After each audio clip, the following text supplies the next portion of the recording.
আসসালামু আলাইকুম ওয়া রাহমাতুল্লাহি ওয়া বারাকাতুহু। ইন্নাল হামদালিল্লাহ ওয়াসসালাতু ওয়াসসালামু আলা রাসূলিল্লাহ ওয়া আলা আলিহি ওয়া আসহাবিহি ওয়া মাওয়ালা, আম্মা বা'দ। সম্মানিত ছাত্র ভাইয়েরা, আমি ক্লাস 4 এর তাওহীদের ক্লাস আরম্ভ করছি। আজকের আলোচ্য বিষয় হচ্ছে জাদু, ভাগ্য গণনা ও জ্যোতিষী। তো আসুন আমরা জেনে নিই এগুলো করা বৈধ কি বৈধ নয়। জাদু, ভাগ্য গণনা ও জ্যোতিষী বিদ্যা এ সমস্ত জিনিস হারাম ও শয়তানি কর্মকাণ্ড, যা ইসলামী আকীদার পরিপন্থী। কেননা এ সমস্ত কাজ শিরকি পদ্ধতি ছাড়া সম্পাদন করা যায় না।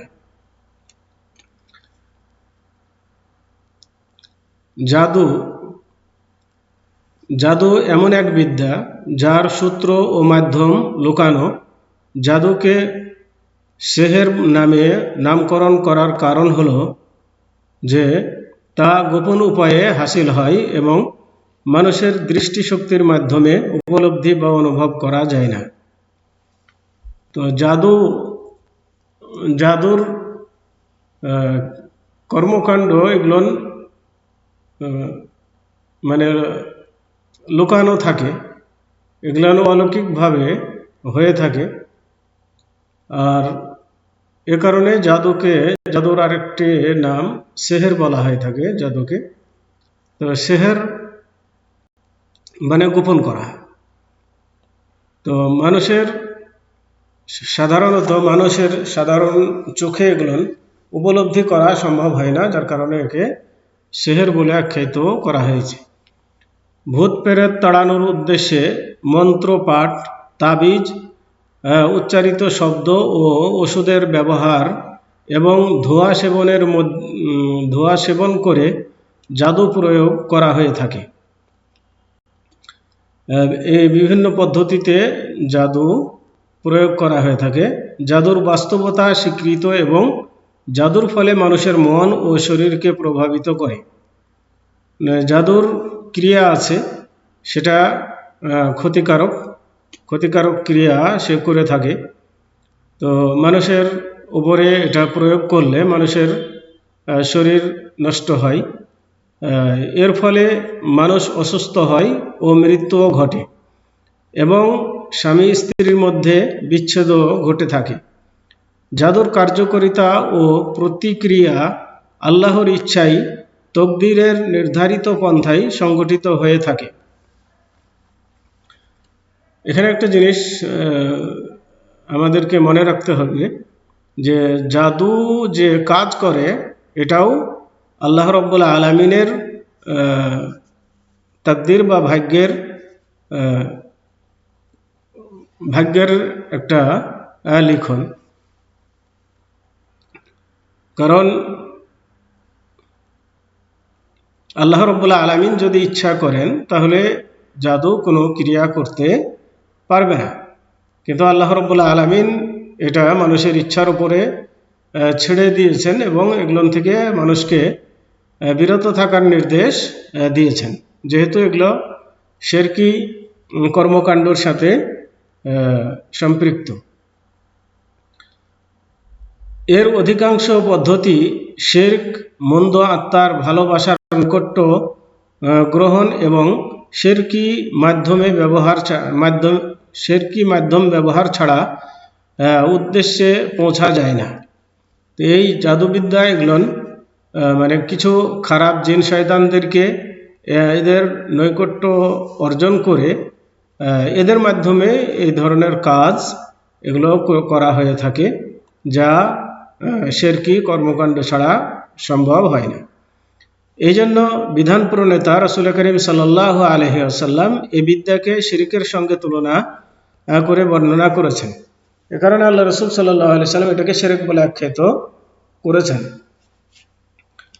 রাসূল করিম সাল্লাল্লাহু আলাইহি ওয়াসাল্লাম ইরশাদ করেছেন যে ইজতানিবু সাবআল মুবিকাতি, ক্বালু আমা হিয়া ইয়া রাসূলুল্লাহ, ক্বালা আল ইশরাকু বিল্লাহি ওয়াস সিহর। আল্লাহ রসুল সাল্লাল্লাহু আলাইহি ওয়াসাল্লাম বলেন, তোমরা 60টি ধ্বংসাত্মক পাপ থেকে বিরত থাকবে। এখানে 5টি লেখা আছে, এটা ভুল লেখা আছে, 60টি হবে। তো তোমরা 60টি ধ্বংসাত্মক পাপ থেকে বিরত থাকবে। তো সাহাবাগণ জিজ্ঞাসা করলেন যে, হে আল্লাহর রসুল, সে 60টি পাপ কাজ কি? তখন তিনি বললেন যে এগুলো হলো আল্লাহর সাথে কাউকে শরিক করা আর জাদু করা। তাহলে জাদু করা এবং আল্লাহর সাথে শরিক করা, এই 60টার মধ্যে 2টি, এগুলো থেকে বিরত রাখার, কঠিনভাবে বিরত থাকার নির্দেশ দিয়েছেন। এই হাদিসটি বুখারী এবং মুসলিম শরীফের মধ্যে আছে। জাদুবিদ্যা 2 কারণে শিরকের অন্তর্ভুক্ত। জাদুবিদ্যা কেন শিরক? এটার 2টি কারণ রয়েছে।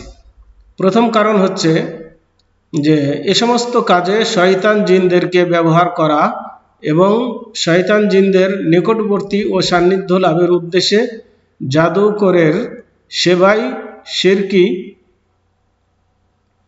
কাজ করা, যাতে ওই সমস্ত জিন তাদের প্রতি সন্তুষ্ট থাকে। অতএব কারণে জাদুবিদ্যা হলো শয়তানি শিক্ষা ও পেশা। আল্লাহ পাক ইরশাদ করেন, ওয়ালাকিন্না শায়াতিনা কাফারু ইউআল্লিমুনা আন-নাসা আস-সিহরা, অর্থাৎ কিন্তু শয়তানরাই কুফরি করেছিল, তারা মানুষকে জাদু শিক্ষা দিত। সূরা বাকারা 120 নম্বর আয়াত। তাহলে এখান থেকে আমরা বুঝতে পারলাম যে জাদুর শিরক কেন, যে জাদু জিন শয়তানদের সন্তুষ্টি অর্জন করতে হয়, আর তাদের মাধ্যমে তাদেরকে সন্তুষ্ট রেখে এই সমস্ত কাজ করিয়ে নেওয়া হয় শয়তানদের থেকে। আর তাদেরকে সন্তুষ্ট রাখার জন্য তাদের সন্তুষ্টির জন্য কিছু শিরকি কাজ করতে হয়, যার ফলে তারা সন্তুষ্ট হয়ে তাদেরকে তাদের এই জাদুয়ে ক্রিয়া সঞ্চালন করে থাকে, যার কারণে এটা নিষেধ। 2 নম্বর কারণ হলো এ বিদ্যার মাধ্যমে গায়েবের জ্ঞানের দাবি করা হয়ে থাকে এবং আল্লাহর সঙ্গে গায়েবের জ্ঞানে অন্যকে অংশীদারিত্ব মনে করা হয়। এ ধরনের বিশ্বাস কুফরি ও পথভ্রষ্টতা। তো এখানে দ্বিতীয় কারণ হচ্ছে যে যারা জাদুবিদ্যা শিখে তারা গায়েবের খবর জানে, এ দাবি করে থাকে। আর গায়েবের খবর আল্লাহ ছাড়া কেউ জানে না, এটা বাস্তব। কিন্তু এরা নিজেদেরকে দাবি করে থাকে, বা তাদের শয়তানদেরকে তারা মনে করে যে এরা গায়েবের খবর জানে। তো এই বিশ্বাস রাখার কারণে এটি হচ্ছে শিরক। অথচ আল্লাহ পাক ইরশাদ করেন যে ওয়ালাকাদ আলিমু লামান ইশতারাহু মা লাহু ফিল আখিরাতি মিন খালাক, যে এই বিদ্যার সাথে যারা জড়িত, আর তারা নিশ্চিতভাবে জানতো যে কেউ উহা ক্রয় করে পরকালে তার কোনো অংশ নেই। সূরা বাকারা 102 নম্বর আয়াত। অর্থাৎ পরকালে তার কোনো অংশ নেই, আর যদি তাই হয় তাহলে অবশ্যই সে কাজ কুফরি ও সহিহ আকীদা বিরোধী। যে কাজ করার কারণে পরকালে কোনো অংশ পাওয়া যাবে না, পরকালে কোনো পুরস্কার পাওয়া যাবে না, তো সে কাজ নিঃসন্দেহে কুফরি, এতে কোনো সন্দেহ নেই। এই বিদ্যার সঙ্গে সম্পৃক্ত ব্যক্তিকে হত্যা করা ওয়াজিব। যারা এই জাদুবিদ্যার সাথে জড়িত তাদেরকে শরীয়তের বিধান হলো এদেরকে হত্যা করা, মেরে ফেলা। যেমন উচ্চ মর্যাদা সম্পন্ন একদল সাহাবায়ে কেরাম এ বিদ্যার সঙ্গে সম্পৃক্ত ব্যক্তিদেরকে হত্যা করেছিলেন। সাহাবাগণ জাদুকরদেরকে হত্যা করেছিলেন। বর্তমান সময়ে মানুষ জাদুকর ও জাদুবিদ্যাকে শরীয়তের দৃষ্টিতে বিবেচনা না করে খুবই গুরুত্বপূর্ণ বিষয় মনে করে। মানুষ জাদুকে আজ একটি আর্ট বা শিল্প হিসাবে গণ্য করে থাকে। এটাকে মনে করে এটা একটা কালচার। এটা যেমন অন্যান্য শিক্ষা দীক্ষা রয়েছে, এটাও একটা শিক্ষা দীক্ষা। এরকমভাবে তারা ধরে নিয়ে জাদুবিদ্যা অনেকে শিখে, যার মাধ্যমে গর্ব করা, জাদুকরদেরকে পুরস্কার দিয়ে উৎসাহিত করা হয়। তো এগুলা দ্বারাতে জাদুবিদ্যার অনুষ্ঠানও করা হয়ে থাকে এবং জাদুকরদেরকে তাদেরকে পুরস্কৃত করা হয়ে থাকে। জাদুকরের জন্য ক্লাব, প্রতিযোগিতা, কনসার্ট এর ব্যবস্থা করা হয়। ওই সমস্ত অনুষ্ঠানে হাজার হাজার উৎসাহী দর্শক, ভক্ত ও সমর্থকদের উপস্থিত হয়ে থাকে। এটা দ্বীন ইসলাম সম্পর্কে মুসলমানদের অজ্ঞতা, ইসলামী কঠিন আকীদা বিষয়ে অবহেলা আর উচ্ছৃঙ্খল ও অসচ্চরিত্র লোকদের অন্যদের প্রতি সক্রিয়তার ফলাফল। তাহলে এখান থেকে আমরা যেটা জানলাম যে জাদুবিদ্যার কোনো মজলিসে মুসলমানদের যাওয়া উচিত নয়, কারণ এটা শিরকি মজলিস। সেখানে যাওয়া মানে শিরকের কাজে সহযোগিতা করা। আর এদেরকে মানে জাদুকরদেরকে নিয়ে এসে জাদু খেলা দেখানো, এদেরকে পুরস্কৃত করা মানেই হচ্ছে ইসলামকে ধ্বংস করা বা ইসলামের বিরুদ্ধাচরণ করা। কাজেই এ ধরনের কাজের সাথে সম্পৃক্ত কোনো কাজে সহযোগিতা করা যাবে না, তাদেরকে উৎসাহিত করাও যাবে না, বরং নিরুৎসাহিত করতে হবে, এর থেকে মানুষকে ফিরিয়ে রাখতে হবে, আনতে হবে। 2, ভাগ্য গণনা ও জ্যোতিষী। এ দুটি বিদ্যার মাধ্যমে ইলমে গায়েব বা পূর্ব জ্ঞানের দাবি ও অনুপস্থিত বিষয়ে জানার দাবি করা হয়। যে ভাগ্য গণনা ও জ্যোতিষী বিদ্যার মাধ্যমে যে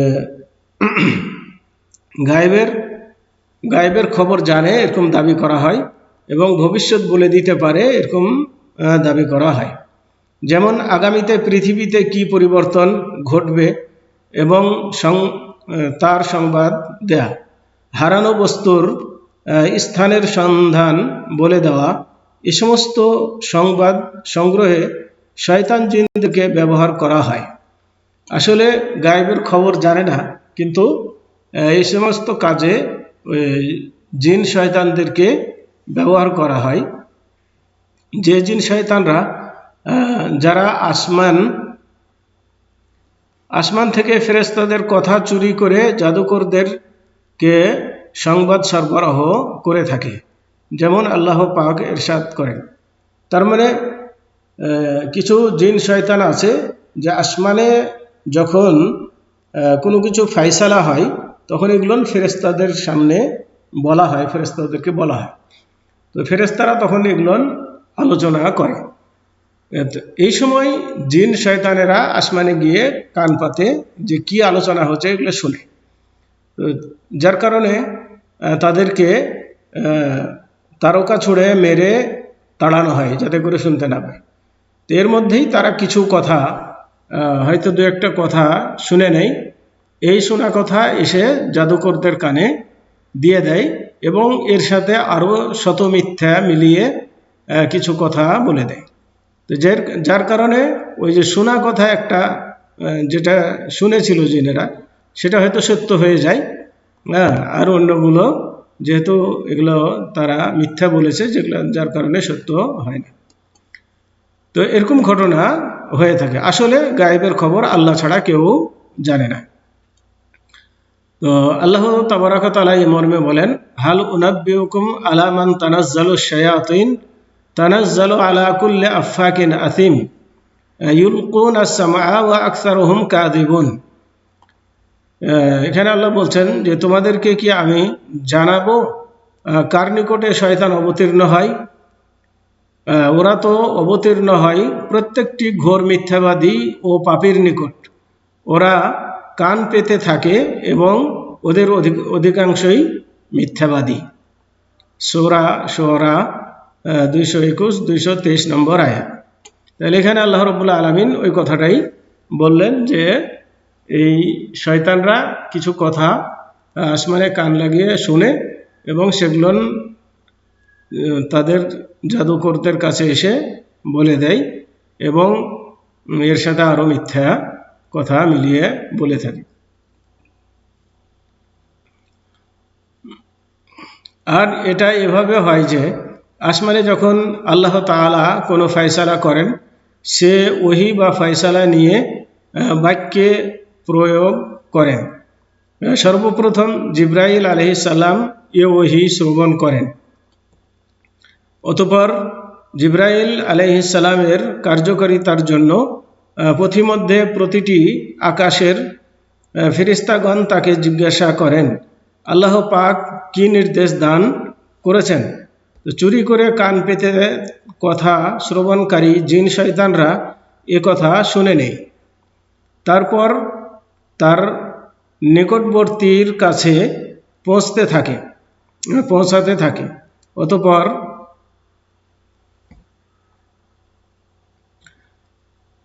অতঃপর কোনো জাদুকর কিংবা গণকের নিকটে পৌঁছায়। জাদুকর ও গণকরা এতে শত মিথ্যা জুড়ে দিয়ে থাকে। এরপর মানুষ যে কথা আসমান থেকে অবতীর্ণ হয়েছে তা সত্যে পরিণত হওয়ার ফলে ওই সমস্ত গণককে বিশ্বাস করতে থাকে।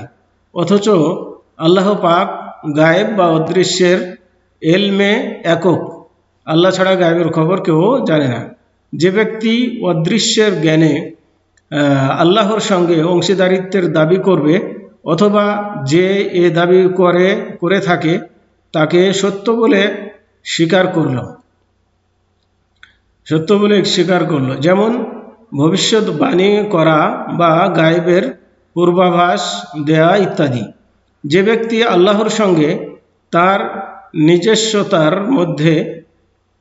নিজস্বতার মধ্য থেকে কোনো একটি গুণের দাবি করল, সে নিঃসন্দেহে আল্লাহর সঙ্গে শরীক করল। তো গায়েবের খবর একমাত্র আল্লাহ জানেন, এছাড়া আর কেউ জানে না।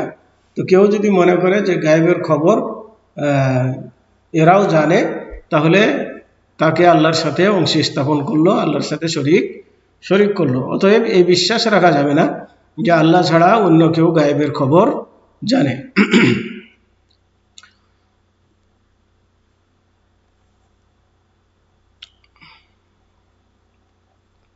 এর ফলে আল্লাহর জ্ঞানের সঙ্গে অংশীদারিত্বের দাবি করা হয়, যা আল্লাহর রুবুবিয়তের মধ্যে শিরকের শামিল, এবং সে আল্লাহর সঙ্গে তার উলুহিয়তের মধ্যেও শিরিক করে থাকে। তারা ইবাদতের প্রকারের মধ্য থেকে কোনো প্রকারের মাধ্যমে আল্লাহ ছাড়া অন্যের সান্নিধ্য কামনা করে। তার মানে জাদুকররা তাদের জিন শয়তানদের ইবাদত করে থাকে তাদের খুশি করার জন্য এবং তাদের কাছ থেকে কিছু পাওয়ার জন্য। তো এই মর্মে আবু হুরায়রা রাদিয়াল্লাহু তাআলা আনহু থেকে বর্ণিত, তিনি রাসূলুল্লাহ সাল্লাল্লাহু আলাইহি সাল্লাম থেকে বর্ণনা করেন যে রাসূলুল্লাহ সাল্লাল্লাহু আলাইহি সাল্লাম বলেছেন যে মান আতা কাহিনান ফাসাদ্দাকাহু বিমা ইয়াকুলু ফাকাদ কাফারা বিমা উনজিলা আলা মুহাম্মাদিন সাল্লাল্লাহু আলাইহি ওয়াসাল্লাম। অর্থাৎ যে ব্যক্তি গণৎকারের নিকটে যায় এবং সে যা বলে তা সত্য বলে মনে করে, সে মুহাম্মদ সাল্লাল্লাহু আলাইহি সাল্লামের উপর যা অবতীর্ণ হয়েছে তার সঙ্গে কুফরি করে। তার মানে কোনো ব্যক্তি যদি গণকের কাছে যায় আর সে যা বলল সেটাকে যদি বিশ্বাস করে, তাহলে সে মুহাম্মদ সাল্লাল্লাহু আলাইহি সাল্লামের উপরে যা নাজিল হয়েছে তার সাথে সে কুফরি করলো। তার মানে রাসূলের দিন এবং কিতাব এগুলো সে অমান্য করল।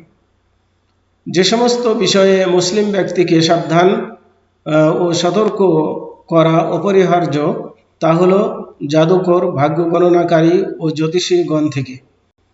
তাহলে এগুলো ব্যক্তি থেকে মুসলমানদেরকে দূরে থাকা উচিত এবং এই বিদ্যার সাথে জড়িত না হওয়া উচিত। কেননা তারা মুসলমানদের আকীদা নিয়ে খেলা তামাশা করে থাকে।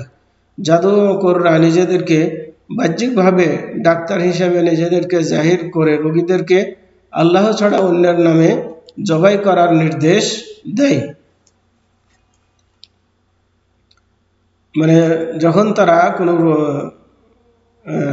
জিনে ধরা বা জাদুতে আক্রান্ত রোগীকে ঝাড়ফুঁক করে বা ভালো করার চেষ্টা করে, তখন তারা রোগীকে বলে যে তোমরা অমুকের নামে কি করো, জবাই করো, তাহলে তোমার অসুখ ভালো হবে, এইভাবে নির্দেশ দিয়ে থাকে। তো আল্লাহ ছাড়া অন্যের নামে কোনো কিছু জবাই করা বা মান্যত করা এগুলো শিরকি কাজ, অতএব এগুলো তারা করে থাকে। তারা চিকিৎসার নামে তাদেরকে ভেড়া, দুম্বা, মুরগি, অমুক অমুক গুণের ও বৈশিষ্ট্যের পশু জবাই করার নির্দেশ দেয়। তো তারা যে সমস্ত পশু জবাই করতে বলে সেগুলোর কিছু গুণাবলীও তারা বলে দেয় যে এরকম এরকম হতে হবে এই পশু। অথবা তাদেরকে শিরকি হস্তলিপি, শয়তানি তাবিজ ও মাদুলি লিখে গলায়, সিন্দুক ও বাক্সে এবং বাড়ি ঘরে লটকিয়ে রাখার জন্য আদেশ দেয়। মানে শিরকি কিছু কথা লিখে তাবিজ আকারে দিয়ে থাকে, যা তাদের গলায় বা শরীরে বা বাড়িতে এগুলো পুঁতে রাখে বা লটকিয়ে রাখে। কোনো কোনো জাদুকর ও গণক নিজেকে বাহ্যিকভাবে গায়েবের সংবাদদানকারী বা হারানো জিনিসের স্থান বাতলিয়ে দিয়ে থাকেন। মূর্খ ও বোকা লোকেরা তাদের কাছে হারানো জিনিস সম্পর্কে জানার জন্য জিজ্ঞাসা করলে তারা হারিয়ে যাওয়া জিনিসের সংবাদ বাতলিয়ে দেন, অথবা তাদের অধীনস্থ দুষ্ট জিনের মাধ্যমে ওই বস্তুগুলি তাদেরকে হাজির করে দেন। তাদের মধ্যে কেউ কেউ মানুষকে অলৌকিক ঘটনা ও কারামতি দেখিয়ে নিজেকে আল্লাহর ওয়ালি বলে দাবি করেন, যেমন নিজেকে আগুনে প্রবেশ করানো এবং তার প্রতি আগুনের কোনো প্রভাব না করা, অথবা জাদু ও ভেলকি দেখানো, যা প্রকৃতপক্ষে জাদু ও শয়তানি কর্মকাণ্ডের অন্তর্ভুক্ত। এই সমস্ত কর্মকাণ্ড মানুষকে ফিতনার উদ্দেশ্যে সম্পন্ন করা হয়ে থাকে, মানুষকে পরীক্ষার মধ্যে ফেলার জন্য, তাদের বিশ্বাস নষ্ট করার জন্য এই ধরনের কাজ করা হয়ে থাকে। অথবা এগুলি মূলত সবই কাল্পনিক জিনিস, যার কোনো বাস্তবতা নেই, বরং তা সবই গোপন কৌশল বা মানুষের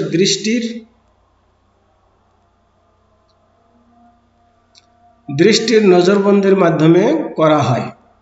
তো কিছু জিনিস আছে যেগুলো